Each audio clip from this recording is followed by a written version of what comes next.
Thank you for joining us for one special edition of the Mexican Studies Oral History Project, coming to you from Hunter College. And Tammy, can you tell us a little bit about the Aronson Awards? The Aronson Awards is dedicated to social justice journalism. It's not just social justice, it's proactive, it's investigative, it's risk-taking. We're really about understanding the central role that journalists play in a democracy. And that, in fact, if we don't have that, we have the real threat of dictators coming.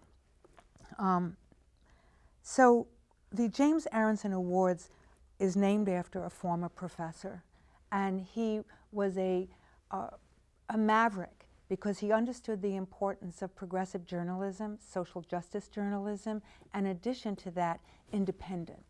And so what's so important about what he represented, James Aronson, is that journalism is not only something we have to pay for, like the New York Times, we pay for it, advertisement pays for it. There also has to be independent of corporations. And so that's what James Aronson represented. When he retired, we decided to do the Aronson Awards. And so it's grown for many, many years. He has since died, but his name lives on, and this is the kind of work that my department, the Film and Media Studies Department, which has a journalism component, this is the work that we're committed to. Are the students involved in the process of, for example, if you have events, do you invite students to join? We completely embrace our students. Everything about my department is student-centered. We really believe in the dialectic between learning in the classroom and learning in the practice. And so everything in the department is about theory and practice. So some people teach the theory of media studies, and some people, like myself, teach documentary filmmaking. And this also is in relationship to film studies. So we bring our students in to everything we do. Tonight you're going to see lots of students doing the technical work, running the projections. They're setting up right now. We used to do the Aronsons at the Roosevelt House, and they have their own staff, and we decided to come back here. We came back because of the students, because we want them part of the project. Professor Blanca Vazquez, thank you so much for being with us. Can you tell us a little bit about the Aronson Awards? Why do you, is it part of the department? Can you tell us a little bit about the Aronson Awards? Well, James Aronson was a faculty member in media studies here. He was actually one of the people that put together the journalism program. Here at Hunter College? Here at Hunter. And he was a very progressive journalist who was reporting on the African-American struggle early on issues of freedom, press freedom. He spent some time in China. And after he passed away, the family left a small endowment to begin the Aronson Awards. And the Aronson Awards recognize journalists who focus on social justice issues, who have the courage to do that, who work for all kinds of media and not just mainstream media, because a lot of wonderful work is done in the independent and alternative media. So we've been doing these awards every year for not only journalists, we've also added cartoonists. So there's an award for cartooning with a conscience. That's great. So we're very proud of this work. That's great. And Blanca, can you tell us about the panel that you're hosting tonight? It's about the crisis that journalists are facing in Mexico. Can you tell us a little bit about the panelists? Absolutely. We understand that journalism is under attack actually across the world and certainly in this country from the White House on down. But we wanted to focus on what was happening in Mexico because it's a really severe, situation. The journalists who operate there are working under, their lives are in danger. I mean, that's the bottom line for doing what they want to do, which is to report on the issues that people are facing. So we're lucky, we were able to bring in Marcela Turati, who has been recognized for covering not only the issues in journalism, but also in Mexico, but also defending the rights of journalists in Mexico. So she's been recognized by the Neiman Foundation, and I must say, you know, the bravery, right, to be doing this kind of work at a time where you've become a target simply for doing your job. You know, so we also have Alejandra Ibarra Shaul, who has an organization called Democracy Fighters. So we're seeing the journalists are forced to actually defend themselves, right, to defend their profession, but to also support one another. And we also have someone from the Alejandra Ellerbach from the Committee to Protect Journalists. So it's really looking at the situation in Mexico and actually seeing it as really relevant to us, relevant to everyone. I mean, a free press is fundamental to a democracy. And that's what we really want to, actually publicizing also what's happening as a way of helping to defend journalism and journalists. That's great. And they're all women. I love that they're so brave and actually doing this type of work in Mexico. Blanca, thank you so much for the work you're doing and for the specific attention that you want to bring to this topic. Thank you so much. And thank you for the collaboration. I mean, this has been a wonderful collaboration between the Aronson Awards and the Mexican Institute at Lehman. Thank you so much. Thank you. Y ahora nos acompaña Alejandra Ibarra Shaul. Alejandra, bienvenida. Muchas gracias. ¿Nos puedes platicar un poco de lo que estás haciendo aquí en Nueva York, el proyecto que tienes ahora? Sí, dirijo un proyecto que se llama Democracy Fighters, que es un archivo donde van a estar agregados los trabajos de todos los periodistas asesinados en México. Y la idea del archivo es que puedas encontrar los trabajos y también va a ofrecer un poco de contexto sociopolítico de las condiciones bajo las cuales los periodistas trabajaban, para que tú cuando veas un artículo o veas uno de sus reportajes en video, no lo consumas en un vacío, ¿no? O sea, no esté como un poco flotando en el aire, sino que tú puedas entender cómo era el mundo en ese lugar, en ese momento, cuando estaba reporteando esa nota. ¿Y cómo surgió la idea de este archivo? La idea de este archivo surgió... Llevo tiempo estudiando el tema sobre violencia contra periodistas en México. Me parece intelectualmente que es una cosa súper contraintuitiva, ¿no? Es contradictorio que México transite a la democracia y que en ese momento se convierta en un país tan profundamente peligroso para ejercer el periodismo, ¿no? Y con eso en mente estaba trabajando en temas de migración aquí en Estados Unidos, cubriendo historias con el decano de la Universidad de Columbia, y empezamos a cubrir la historia de Emilio Gutiérrez Soto, un periodista mexicano de Chihuahua, que se vino acá asiliado porque lo estaban amenazando el ejército en México, ¿no? Entonces se vino a Estados Unidos, le dieron el asilo y estuvo viviendo aquí sin ningún problema durante 9 años. Y en 2017 va a uno de sus check-ins de migración y en ese momento lo detienen, lo ponen en un proceso de deportación y lo mandan al centro de detención del Paso. Ahí nosotros nos enteramos de su historia por la parte de migración y a la hora que yo me pongo a hacer como la investigación, el research, las entrevistas de la historia de Emilio, encuentro la denuncia ante la Comisión Nacional de Derechos Humanos en México, la apelación acá para que no lo deporten, como todo este paper trail, y lo que no encuentro nunca son sus notas. Entonces pienso que es raro que no encontré yo su trabajo, siendo ese el motivo por el cual todo esto está sucediendo. Y si él está vivo y está en el exilio, ¿cómo será para el caso de los periodistas asesinados? Entonces me meto a buscar el trabajo de los periodistas asesinados y noto que, primero, los que existen están completamente desperdigados, ¿no? No hay nada que los agregue. Y en segundo, hay muchos que están desapareciendo. Hay muchas páginas de internet que ya el dominio no sirve, que sus cuentas de redes sociales fueron cerradas, y todos estos trabajos están, digamos, perdiendo, ¿no? Conforme pasa el tiempo.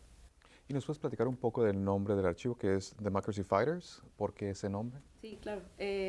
Bueno, la idea surge para conservar los trabajos y un poco el detonador es muy importante que estemos tomando récord y agregando datos sobre el hecho de que los hayan asesinado, pero no puede ser que los recordemos solo porque los asesinaron.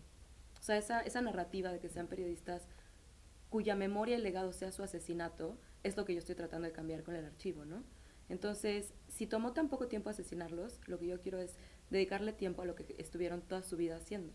Y toda su vida lo que estuvieron haciendo fue informándonos, dándonos herramientas para tener una democracia más funcional y construyendo nuestra democracia en México. Entonces, el nombre surge de ahí, son como los guerreros, los luchadores por la democracia. Qué bien. Oye, ¿y nos puedes platicar un poco sobre lo que vas a participar hoy en el panel que tienen en la tarde aquí en Hunter College? vas a hablar un poco sobre cuántos muertos o cuántos no desaparecidos muertos tienes en récord en tu archivo. Claro, sí, primero pues muchísimas gracias a Hunter College por la invitación. Me da mucho gusto ser parte de este evento y sobre todo con las panelistas que van a estar junto conmigo, ¿no?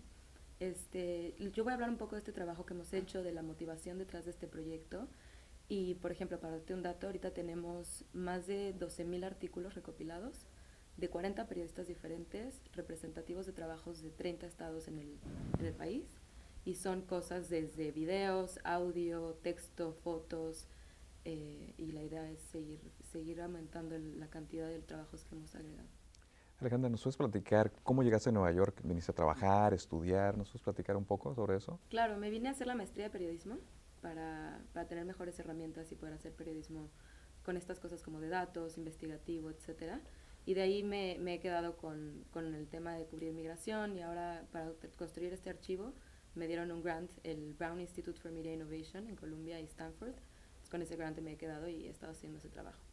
Qué bien. Y Alejandra, ¿nos puedes platicar tú cuáles diferencias ves que son las más importantes o significativas entre ejercer el periodismo aquí en Estados Unidos y en México? Sí, creo que evidentemente acá yo me siento más tranquila, me siento más segura. Por ejemplo, estuve cubriendo el juicio del Chapo acá en la corte de Brooklyn.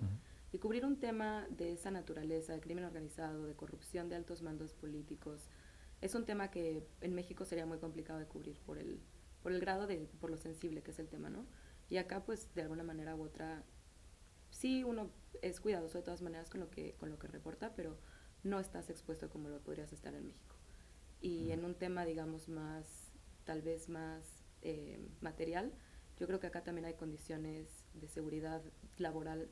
Aunque el periodismo está en un punto de crisis en todos lados, Sí. sí creo que acá siguen siendo mejores los salarios, mejores las prestaciones, con lo que podemos ver en México, ¿no? En situaciones mucho más precarias. Muy bien. Alejandra, muchísimas gracias por la labor que estás haciendo.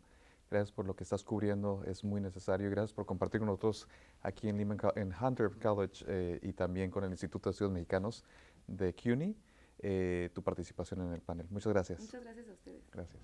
Y ahora nos acompaña Marcela Turati. Marcela, muchas gracias por estar con nosotros. Hola, muchas gracias por la invitación. Platícanos un poco, tú de dónde vienes, de dónde nos acompañas y cuál es la labor que estás haciendo.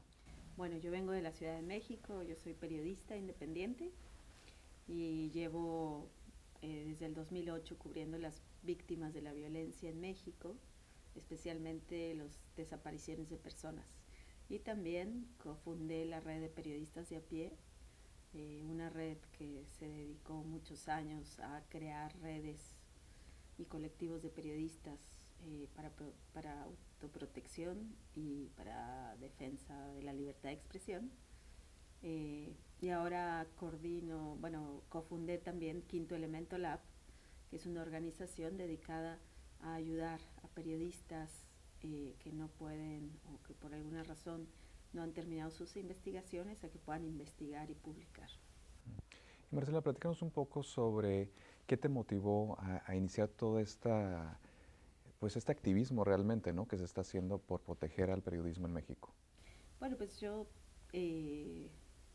como periodista me empecé a percatar primero cuando me mandaban a Ciudad Juárez en 2008, cuando se convirtió en la ciudad más peligrosa, por lo menos de América, pues que teníamos que hacer algo los periodistas para protegernos y para protegernos entre nosotros y que no podíamos esperar nada del gobierno. También pues empezamos a ver que a los periodistas que eran asesinados o desaparecidos, pues que nadie salía por ellos, nadie los buscaba. No había como una petición unánime para que investigaran sus casos. Y así, pues, como periodista preocupada por la situación, como periodista que estaba viendo que estaban silenciando a muchos amigos, a colegas, han matado a varios amigos, pues yo y muchos otros tomamos la conciencia de que como periodistas teníamos que salir a defender la libertad de expresión, porque es el derecho que nos toca defender, ¿no? O sea, que en eso sí tenemos que militar, porque si no se extiende la marcha del silencio y no puedes hacer tu trabajo y la gente pierde el derecho a estar informada. Marcela, y platícanos el panorama, ¿tú cómo lo ves en México en este momento? para los periodistas para ejercer esta labor? El panorama está muy complicado. Pensábamos que con Andrés Manuel López Obrador, el nuevo presidente, iba a ser algo diferente.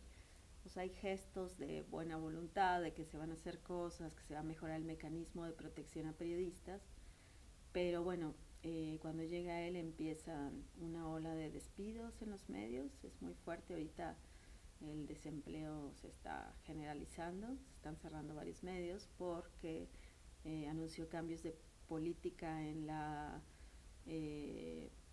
compra de publicidad oficial, ¿no? Que de ahí se sostienen varios medios.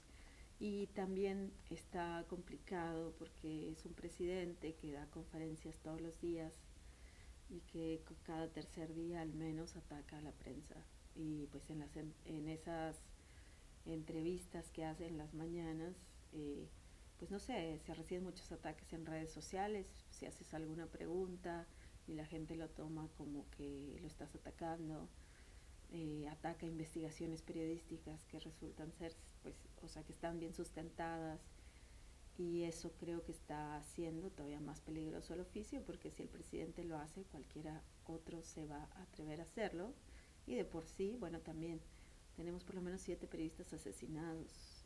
¿En lo que va del año? En lo que va del año, unos cuentan 10, otros 7. Cada organización cuenta diferente, pero o sea, no habíamos visto como esa intensidad desde que él asumió el 1 de diciembre. Entonces, pues el panorama no es esperanzador, pues. Sí, Marcela, pues muchas gracias por estar aquí con nosotros, por venir a compartir aquí con nosotros en Nueva York, en Hunter College, con la Escuela de Periodismo, lo que está sucediendo en México. Gracias de veras. Our democracies are very fragile and are under attack. Journalists are under attack and they are on the front lines. The ability of journalists to report and present what's happening in the world, in cities, towns, factories, farms, detention centers, borders, high schools, is critical for democracy to thrive. What's happening in Mexico is not unique to journalists. It is happening throughout the world. Journalism is under attack, even in the United States. But they're not being killed here. Yet journalism in the United States is under attack. But what is happening in Mexico is so egregious and frightening that it felt critical to us to take a moment to turn our attention there to Mexico, to understand what is happening and to connect the dots. Throughout the world, journalists die every day, and often only loved ones and colleagues respond because the very act of responding and demanding investigations into these murders puts people and publication at risks. A free press and journalism is on the front line, and those who are attacking journalists around the world know this. We are proud to welcome you to the Crisis for Mexican Journalists panel, which is composed of 3 well-known women journalists. It is a tribute and a reflection to the murdered journalists in Mexico and throughout the world. The Aronsons Awards for Social Justice, Hunter College, and the Lucero Mexican Studies Institute at Lehman College welcome you to tonight's event, which is co-sponsored very happily with amazing support by the Committee to Protect Journalists, Reporters Without Borders, NOCLR, Report on the Americas, and the Newmark Graduate School of Journalism, Bilingual Spanish Language. Thank you.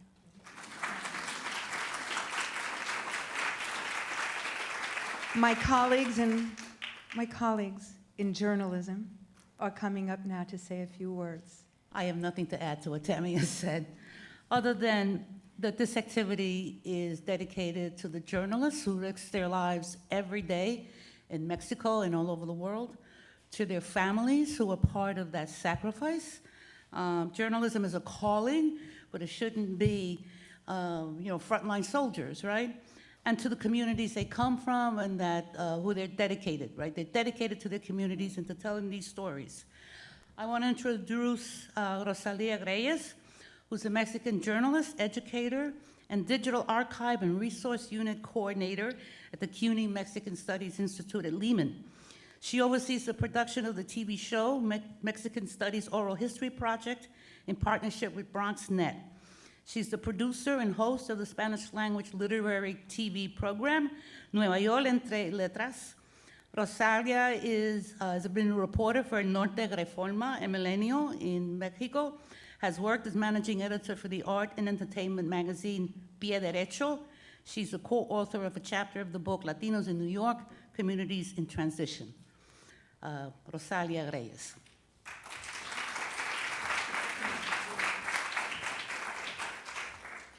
Thank you. Many thanks to Tammy and Blanca for inviting the Mexican Studies Institute at CUNY to help organize this event. The institute was founded in 2012. Based at Lehman College, it focuses on Mexicans and Mexican Americans in New York. It grants scholarships to CUNY students. It also promotes research and sponsors educational and cultural events to showcase the richness of the Mexican community. We are very happy to be here. And before continue, we are gonna moderate the panel, but before that, we are gonna see a video. So, Tammy, can you show? Thank you.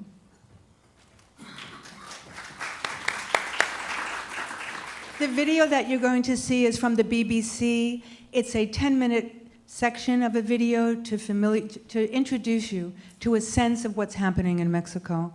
And it's entitled Dying to Report. This is Culiacán, the drug cartel capital of Mexico. Podemos ver la ciudad completa y el ambiente pues no es normal como el de cualquier otra ciudad. Normalmente hay 2 a 3 muertos al día y otros 2 o 3 personas desaparecidas al día. El año pasado se reportaban 1,500 muertos aquí en Sinaloa y 800 fueron aquí en Culiacán. O sea, no estamos para decir que todo está bien.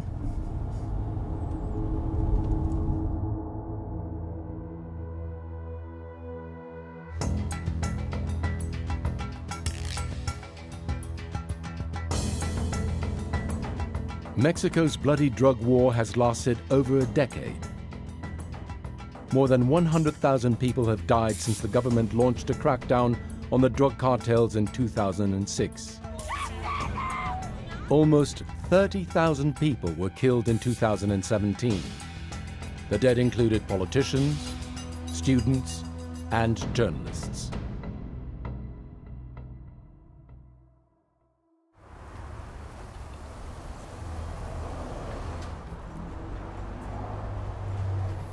Aron is a reporter with Rio 12, a small weekly newspaper in Culiacán.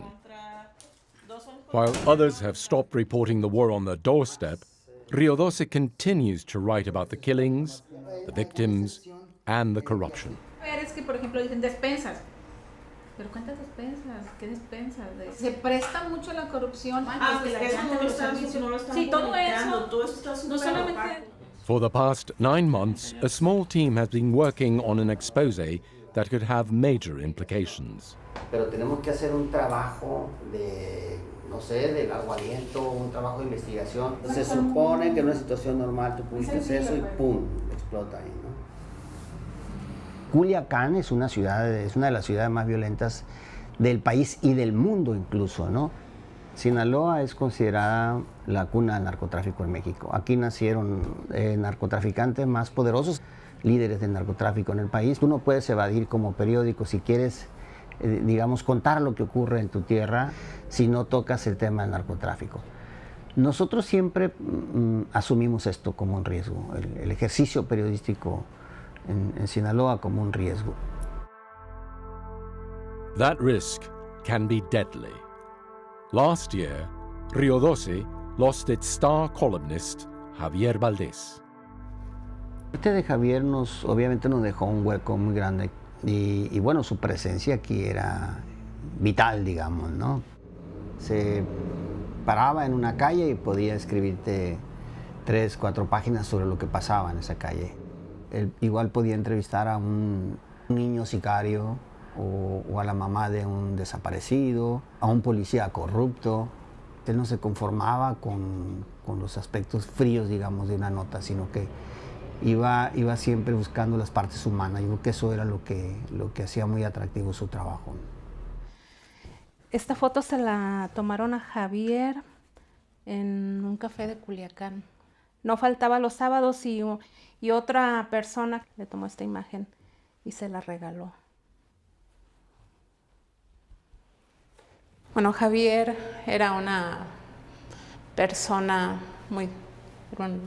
divertida, disciplinada, muy generoso.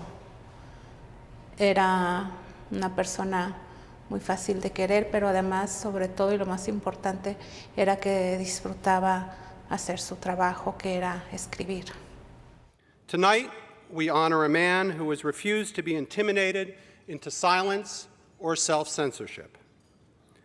Javier Valdez Cardenas is a brave man. His journalism won him international recognition. Dedico este premio a los periodistas valientes, a niños y jóvenes que viven una muerte lenta. En Río 12 hemos experimentado una soledad macabra porque nada de lo que publicamos tiene ecos ni seguimiento y esa desolación nos hace más vulnerables. Muchas gracias. Javier was an inspiration to many in Mexico. Among them, Marcos Vizcarra, one of the few journalists still writing about corruption and crime in the city. Hay cerca de unos 20, 30 medios de comunicación en Sinaloa y solamente 3 cubrimos el tema de desapariciones forzadas de personas. Javier lo hacía y después de Javier empezamos a hacer otras personas. Y eso es parte como el legado que nos deja Javier a nosotros los periodistas en Sinaloa. Ellas son las Voces Unidas, es el grupo de madres de personas desaparecidas o familiares de personas desaparecidas en Sinaloa. Bueno, ellos buscan a sus familiares. Vivimos en un país que es prácticamente un país de fosas clandestinas.